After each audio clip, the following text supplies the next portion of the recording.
contenta y agradecida con el Señor por esta oportunidad que me da, ¿no?, de compartir su palabra, ¿no? Me gozaba en el Señor, ¿no?, por ver cómo mi hermano Vanessa está coordinando el culto, ¿no?, que Dios le da palabra y le quita toda timidez, todo nerviosismo, ¿no? Y me puso contenta, ¿no? Es lo que quería la sierva de este lugar, ¿no?, que las mujeres comenzáramos a trabajar para su obra, ¿no?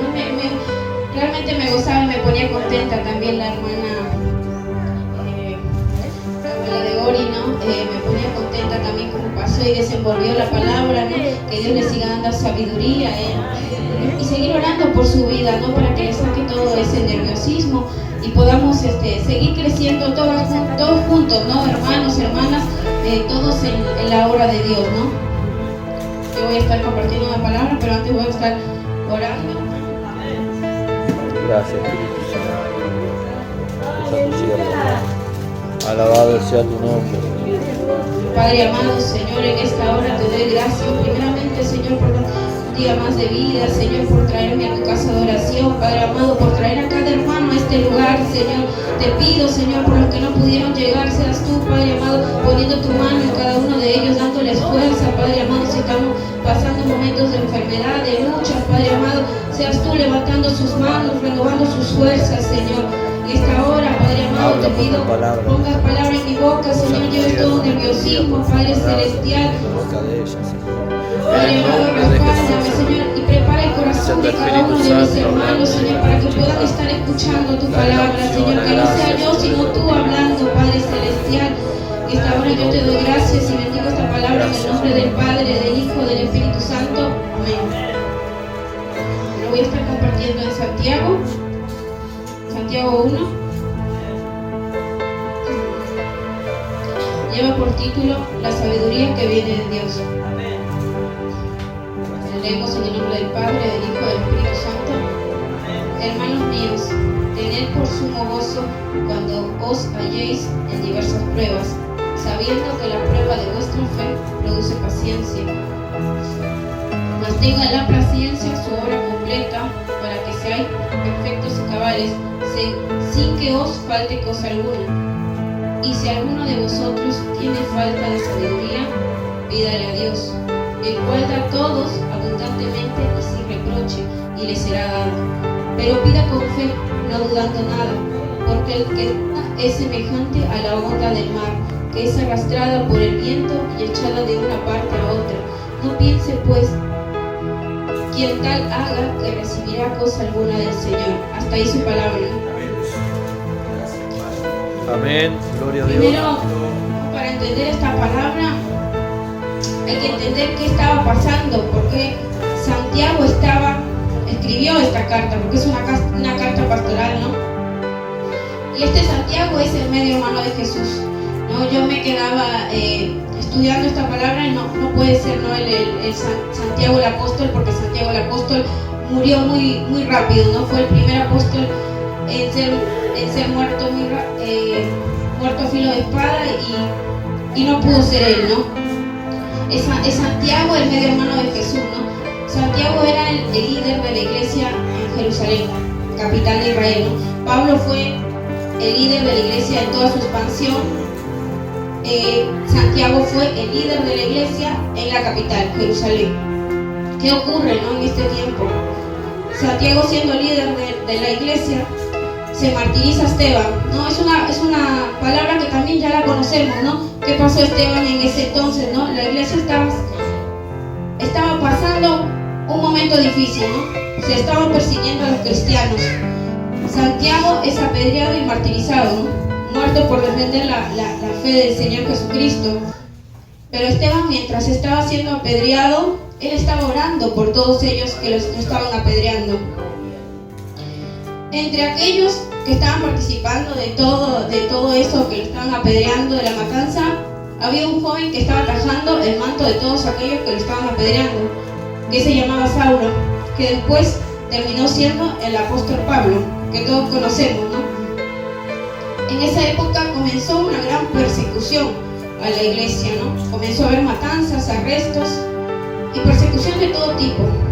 Y el Señor saca de esos perseguidores al que sería el apóstol Pablo, ¿no? El que nos dejó un montón de enseñanzas y que después de haber perseguido a la iglesia, se convierte a Cristo, ¿no? ¿Por qué yo me ponía a estudiar eso, ¿no? Porque está bueno entender qué estaba pasando en la iglesia en ese momento que fue escrita esta palabra. No como Dios en su providencia, cuando todo eso estaba pasando, los creyentes, ¿qué hacen? Comienzan a irse de un lugar a otro, porque como estaba habiendo persecución, comienzan a huir, y así el evangelio se empieza a expandir, porque todas esas personas, esos creyentes que ya conocían de Dios, se van por diversos lugares, y Dios utilizó esa prueba a la iglesia para expandir su evangelio.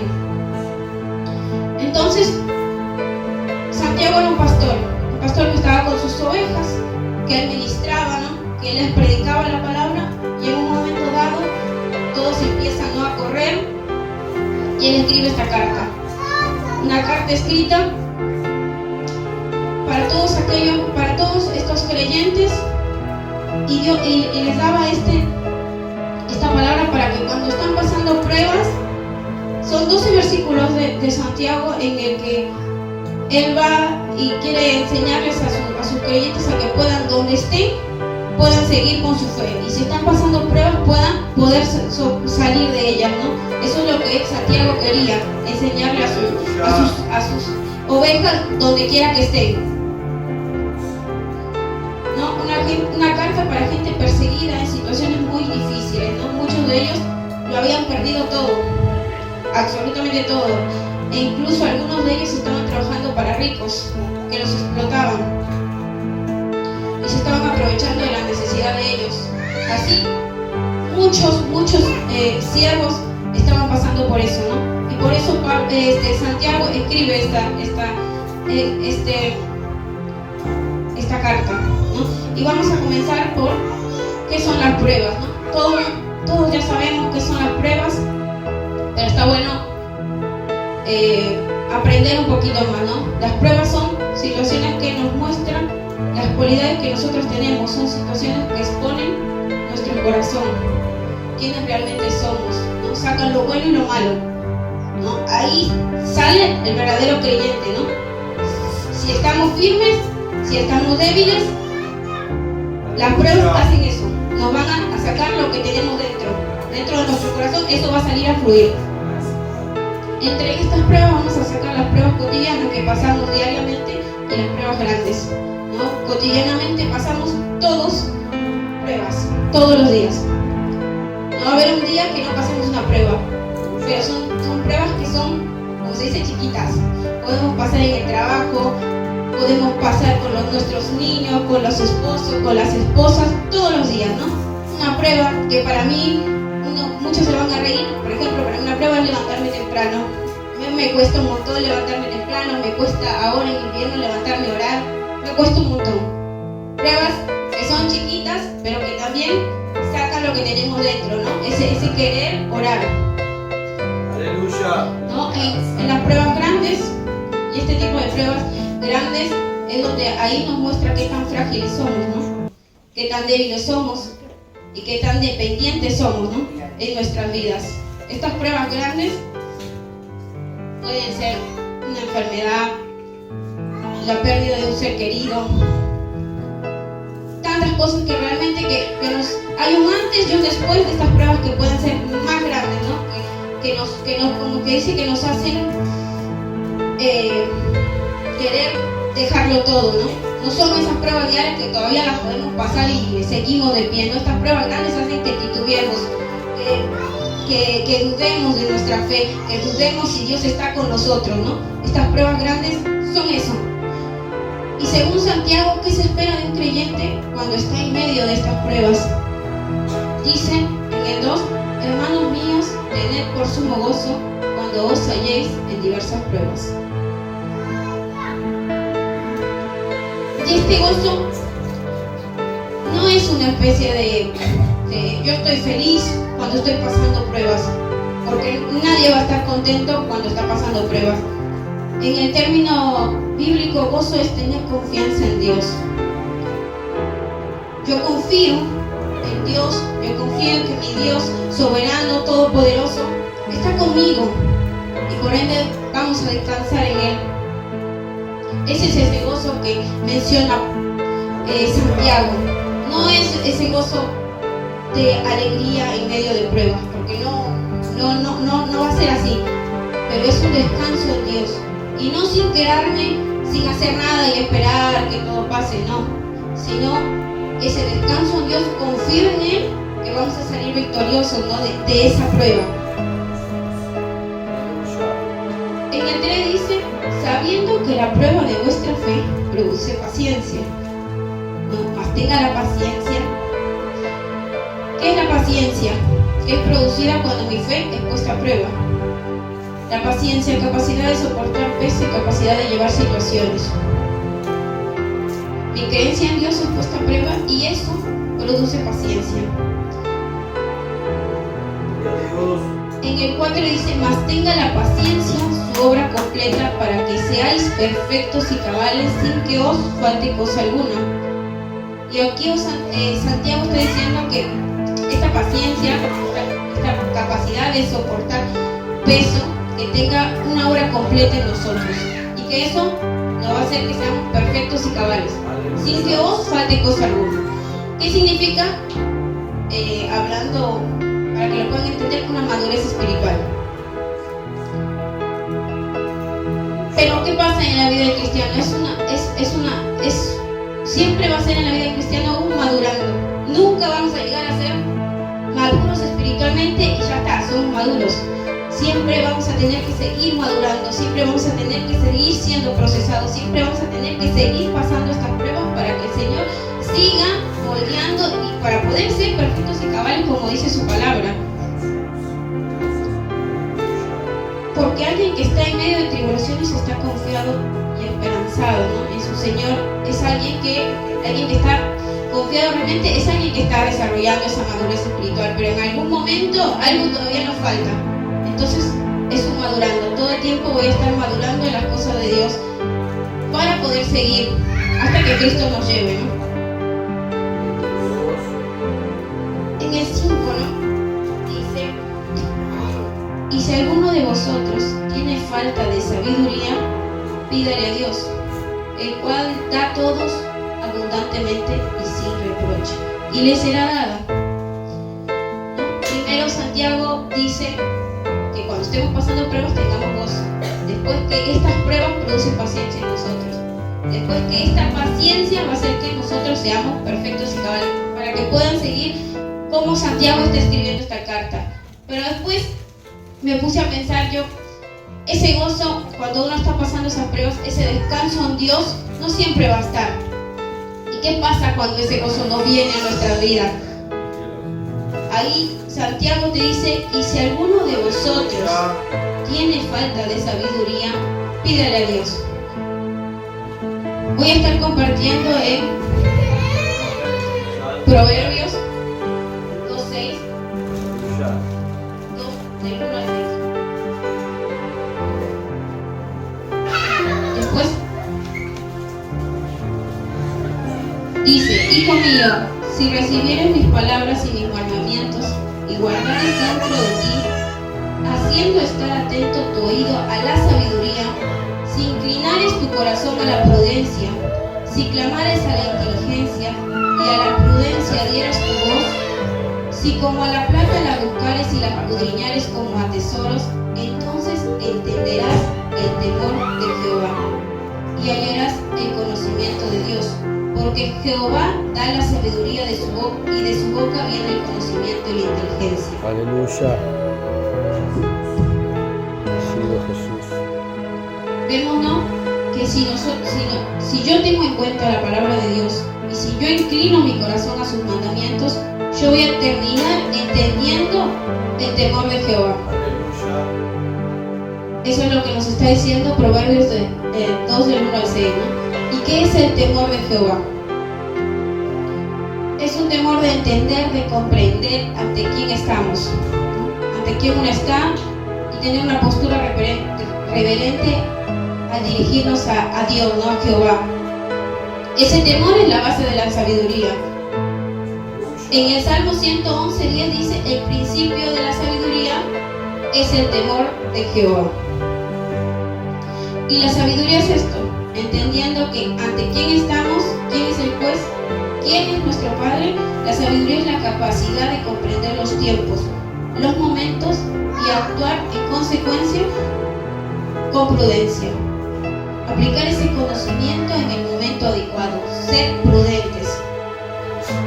Es eso la sabiduría. Y la prudencia es uno de los atributos que el creyente más debe buscar desarrollar para no pecar de manera innecesaria. La prudencia es entender los tiempos, entender y decir algo en el momento que es adecuado. Eso es ser prudente. Muchos de nosotros nos falta desarrollar esa prudencia.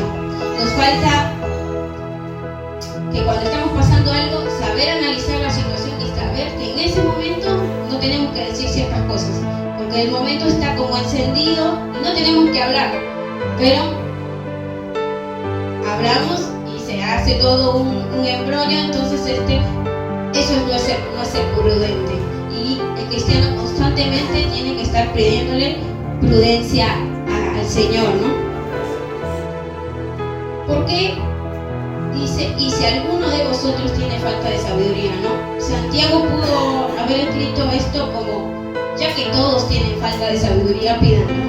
Pero Santiago dijo, y si alguno de vosotros nos da ese querer examinar a nosotros mismos y darnos cuenta y pedirle al Señor si es que nos está faltando sabiduría para entender esto, porque cuando vienen esas pruebas, esos momentos difíciles, nos cuesta entender por qué estamos pasando eso, ¿no? Le preguntamos al Señor por qué, y ahí es donde tenemos que pedir esa sabiduría, pedirle al Señor que nos haga entender qué quiere hacer en nosotros, por qué estamos pasando eso, ¿no? ¿Qué quiere moldear en nosotros? ¿Qué quiere sacar de nosotros? Es en ese momento que tenemos que pedir esa sabiduría para poder entender por qué el Señor nos está pasando por todo, nos está haciendo pasar por todo ese proceso, ¿no? No es fácil agarrar y pedir, Señor, dame sabiduría en medio de la prueba. Lo que vamos a hacer es quedarnos ahí o nos queremos dejar todo y no vamos a pedir esa sabiduría a Dios, ¿no? Es lo que menos queremos hacer cuando estamos pasando esos momentos difíciles que cada uno pasa y cada uno los pasa como puede, ¿no? Pero el Señor en esta hora nos dice, y yo aprendí mucho con esta palabra, que primeramente me enseña a mí misma, ¿no? Primeramente la palabra es para mí, ¿no? Que yo cuando esté así le pida sabiduría para entender qué quiere conmigo, ¿no? ¿Qué me quiere enseñar con esto que me está pasando, ¿no? Para poder entender. Es difícil entender al Señor, pero para poder entender y pasar con Él esta prueba. La prueba no se nos va a ir, pero para poder pasar. En el versículo 6 dice, pero pida con fe, no dudando nada, porque el que duda es semejante a la onda del mar, que es arrastrada por el viento y echado de una parte a otra. Hablar de pedir es orar, y voy a compartir en Mateo 7, que es una palabra que todos conocen.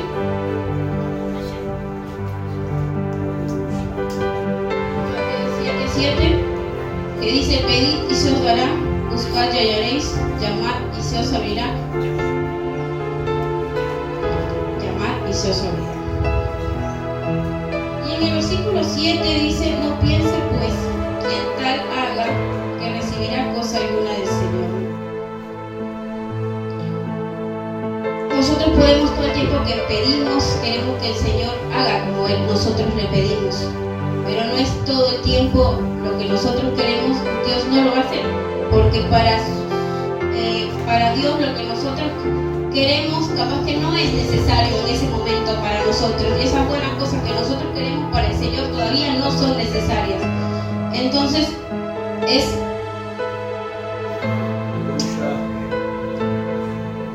el Señor es perfecto, ¿no?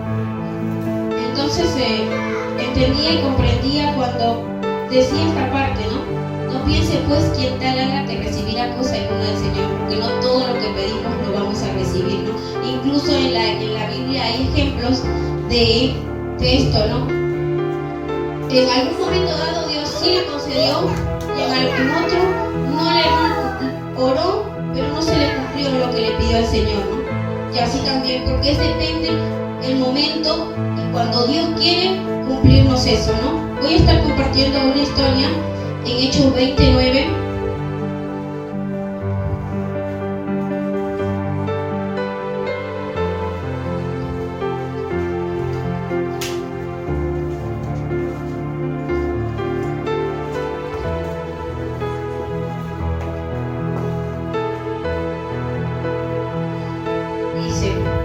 Y un joven llamado Eutico,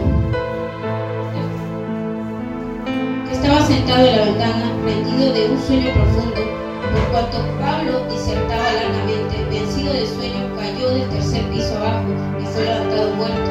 Entonces descendió Pablo y se echó sobre él, y abrazándole dijo: no os alarméis, pues está vivo. Vemos como Pablo oró y ese chico que cayó muerto fue levantado. Pero vamos a ver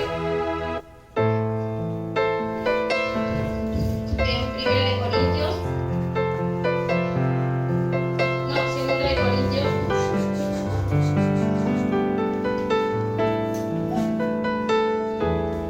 no, 7. Aleluya.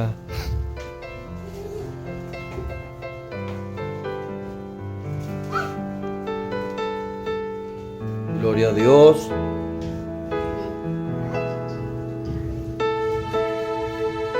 Aleluya. Bueno, esto también es algo, una historia muy conocida, fue el aguijón que Pablo tenía en su carne, ¿no? Y todos sabemos que él oró al Señor, ¿no? Respecto a lo cual 3 veces he rogado al Señor que lo quite de mí, y me ha dicho: bástate mi gracia, porque mi poder se perfecciona en la debilidad.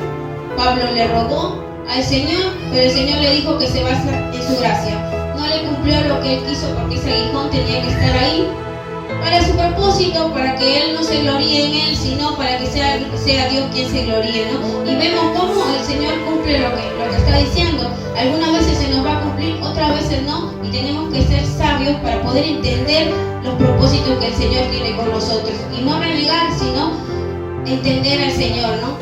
Yo con esta palabra espero que haya sido de bendición para sus vidas. Para mí realmente me ha enseñado mucho, puede que sea una palabra que es conocida, que muchos la han compartido, pero la estudié no profundamente y espero que sea de bendición. En momentos cuando estemos pasando esto, le pidamos esa sabiduría a Dios. Yo nunca le pedí esa sabiduría al Señor cuando estaba pasando momentos difíciles, ¿no? Y ahora cada que oro, le digo al Señor que me dé esa sabiduría para poder entender. Aleluya. No enojarme, y no decir ya no sigo, sino pedirle esa sabiduría para poder seguir, porque son procesos, son cosas que pasan, que pasamos cada uno, y a veces nos cuesta un montón seguir, cuando perdemos a alguien, cuando falleció la sierva, y nunca le pedí esa sabiduría para entender al Señor. En cambio me puse a llorar y dije, por ahí me enojé un rato, ¿no? Pero nunca le pedí esa sabiduría para poder comprender por qué pasan esas cosas, ¿no? Y en esta hora espero que sea de bendición y podamos pedirle esa sabiduría al Señor para poder entender por qué pasó eso en nuestras vidas, ¿no? Y poder seguir de la mano de Él.